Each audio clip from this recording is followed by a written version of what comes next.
सोचिए, एक space agency जिसका काम है तारों को देखना, वो हमारे अपने समुद्र की गहराइयों में क्या कर रही है? ये सुनने में थोड़ा अजीब लगता है ना? चलिए आज नासा के इसी सबसे बड़े रहस्यों में से एक को सुलझाते हैं। तो सवाल यही है कि नासा का सबसे बड़ा मिशन स्पेस में क्यों नहीं है? क्यों वो समुद्र के 10 किलोमीटर नीचे काम कर रहे हैं? देखिए, फ्लोरिडा के तट के पास उनकी एक पूरी अंडर वाटर लैब है जिसका नाम है एक्वेरियस। और तो और उनके पास ऑर्फियस नाम की एक ऑटोमेटिक गाड़ी भी है जो समुद्र की सबसे गहरी खाइयों में गोता लगा रही है। पर सवाल वही है, क्यों? एक स्पेस एजेंसी का भला समुद्र में क्या काम हो सकता है? तो इसका जवाब असल में काफी सीधा है। नासा अपने अंतरिक्ष अभियानों के लिए एक परफेक्ट ट्रेनिंग ग्राउंड की तलाश में है। और वो जगह, वो एलियन दुनिया कहीं और नहीं बल्कि हमारी अपनी धरती पर ही मौजूद है। गहरा अंधेरा समुद्र। देखिए, एक बहुत ही मशहूर जियोफिजिसिस्ट थे, एडवर्ड बुलार्ड। उन्होंने एक बड़ी दिलचस्प बात कही थी कि हम चांद और मंगल की सतह के बारे में अपने महासागरों के तल से कहीं ज्यादा जानते हैं। और ये बात हमें ये सोचने पर मजबूर करती है कि हमारे अपने समुद्र कितने अनजान और मुश्किल हैं, बिल्कुल स्पेस की तरह ही, एक एक्सट्रीम माहौल। इसका एक जीता जागता उदाहरण तो हमने हाल ही में देखा है, टाइटन सबमर्सिबल के साथ। वो समुद्र में सिर्फ 3.5 किलोमीटर नीचे थी जब उस भयानक दबाव ने उसे कुचल दिया। ये हमें याद दिलाता है कि गहरे समुद्र का दबाव कितना ज्यादा खतरनाक हो सकता है। अब जरा सोचिए, 3.5 किलोमीटर पे ये हाल था और नासा कहाँ काम कर रहा है? उनकी ऑर्फियस व्हीकल 10 किलोमीटर नीचे ऑपरेट करती है, मतलब टाइटन की गहराई से लगभग 3 गुना ज्यादा। ये एक ऐसा माहौल है जो किसी भी दूसरे ग्रह से कम मुश्किल नहीं है। ठीक है, तो अब हम ये तो जान गए कि नासा कहाँ काम कर रहा है, पर वो बड़ा सवाल अभी भी बाकी है। क्यों? क्योंकि इसी गहरे समुद्र में इस सवाल का जवाब छुपा है कि जिंदगी कहीं भी कैसे शुरू हो सकती है। देखिए, वैज्ञानिकों का मानना है कि जिंदगी जैसी हम जानते हैं उसे शुरू होने के लिए बस 3 चीजें चाहिए। इसे जिंदगी की रेसिपी समझिए। पहली चीज है पानी, यानी एक मीडियम। दूसरी है एनर्जी, मतलब एक चिंगारी। और तीसरी है केमिस्ट्री, यानी जिंदगी बनाने वाले बिल्डिंग ब्लॉक्स। बिल्कुल चाय बनाने की तरह। आपको पानी चाहिए, गर्मी यानी एनर्जी चाहिए, और फिर चायपत्ती, चीनी यानी बिल्डिंग ब्लॉक्स। जिंदगी की रेसिपी भी बस कुछ ऐसी ही है। लेकिन यहाँ एक पेच है। गहरे समुद्र के उस घने अंधेरे में एनर्जी कहाँ से आती है? सूरज की रोशनी तो वहां तक पहुंच ही नहीं सकती। और हमने तो यही सुना है कि धरती पर हर जिंदगी सूरज पर ही टिकी है ना? यही सबसे बड़ा मिसकंसेप्शन है। असल में धरती पर जिंदगी की शुरुआत सूरज की रोशनी से हुई ही नहीं थी।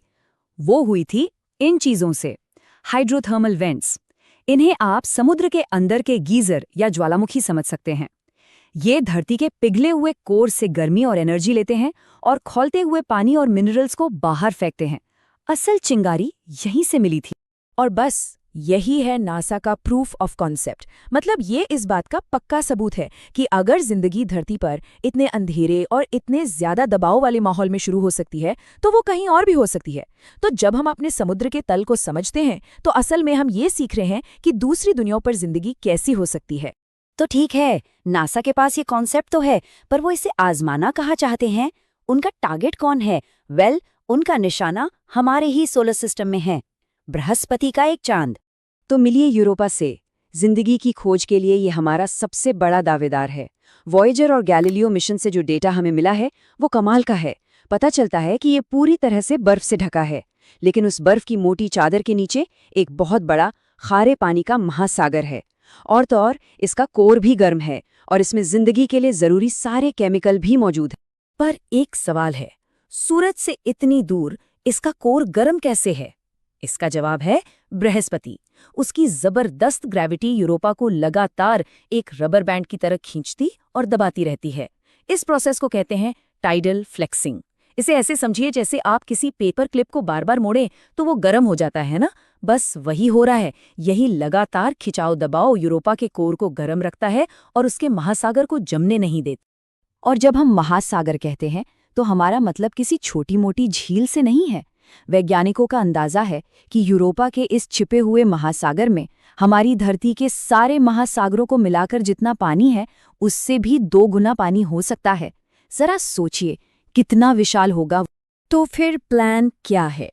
नासा यूरोपा के इस विशाल छिपे हुए महासागर तक पहुंचने और उसे एक्सप्लोर करने के लिए क्या करने वाला है? चलिए इस कमाल के मिशन पर एक नजर डालते हैं। इस मिशन का नाम है यूरोपा क्लिपर और ये मिशन इतना जबरदस्त है कि ये सीधे यूरोपा नहीं जाएगा। नहीं, ये तो हमारे सोलर सिस्टम में एक पिनबॉल गेम की तरह खेलेगा। ये अलग अलग ग्रहों की ग्रेविटी का इस्तेमाल एक गुलेल की तरह करेगा ताकि स्पीड पकड़ सके। ये सफर चांद तक जाने से 1600 गुना ज्यादा लंबा है। ये कोई छोटा मोटा सफर नहीं, पूरे 7 साल का सफर है। अक्टूबर 2024 में ये धरती से लॉन्च होगा। फिर ये पहले मंगल के पास जाएगा, उसकी ग्रेविटी से घूमकर वापस धरती की तरफ आएगा और फिर धरती की ही ग्रेविटी का एक और धक्का लेकर सीधा बृहस्पति की तरफ निकल जाएगा और 2031 में ये अपनी मंजिल पर पहुंच जाएगा। और वहां पहुंचने के बाद असली मजा शुरू होगा। सबसे पहले क्लिपर ऑर्बिट से ही पूरी बर्फीली सतह का नक्शा बनाएगा। फिर क्रायोबॉट्स नाम के कुछ रोबोट्स को सतह पर उतारा जाएगा। इनमें से एक न्यूक्लियर पावर वाला बॉट होगा जो कई किलोमीटर मोटी बर्फ को पिघलाते हुए नीचे जाएगा। और फिर आखिर में 48 छोटे छोटे माइक्रो रोबोट्स को उस महासागर में छोड़ दिया जाएगा जो तैरकर जिंदगी के सबूत खोजेंगे। सच कहूं तो ये किसी साइंस फिक्शन फिल्म की कहानी लगती है ना? ये एक बहुत ही बड़ा, बहुत ही महत्वाकांक्षी मिशन है, इसमें कोई शक नहीं। लेकिन सवाल ये उठता है कि ये सारी मेहनत आखिर क्यों? ये खोज हमारे लिए इतनी जरूरी क्यों है? देखिए, यहाँ एक बात समझनी बहुत जरूरी है। हम जो भी खोज रहे हैं वो असल में हमारी अपनी ही परछाई है। मतलब हम कार्बन बेस्ड जिंदगी खोज रहे हैं जो पानी में रहती हो, ठीक वैसी जैसी धरती पर है। लेकिन क्या पता जिंदगी का कोई ऐसा रूप भी हो जिसकी केमिस्ट्री इतनी अलग हो कि हम उसके बारे में अभी सोच भी नहीं सकते। पर शायद खोज का नतीजा क्या होगा सिर्फ वही मायने नहीं रखता। इस तरह के बड़े मिशन इंसान की काबिलियत को एक नया मुकाम देते हैं। ये दुनिया के सबसे तेज दिमागों को एक साथ लाते हैं, फिर चाहे वो किसी भी देश, धर्म या जाति के हों, और उन्हें एक लक्ष्य पर लगा देते हैं। और इतिहास ने हमें बार बार ये दिखाया है कि जब भी हम सिर्फ ज्ञान की प्यास बुझाने के लिए ऐसे मिशन पर निकलते हैं, तो उस दौरान जो टेक्नोलॉजी बनती है, जो नई चीजें हम सीखते हैं, उसका फायदा आखिरकार पूरे इंसानियत को होता है। हमारी अपनी जिंदगी बेहतर होती है।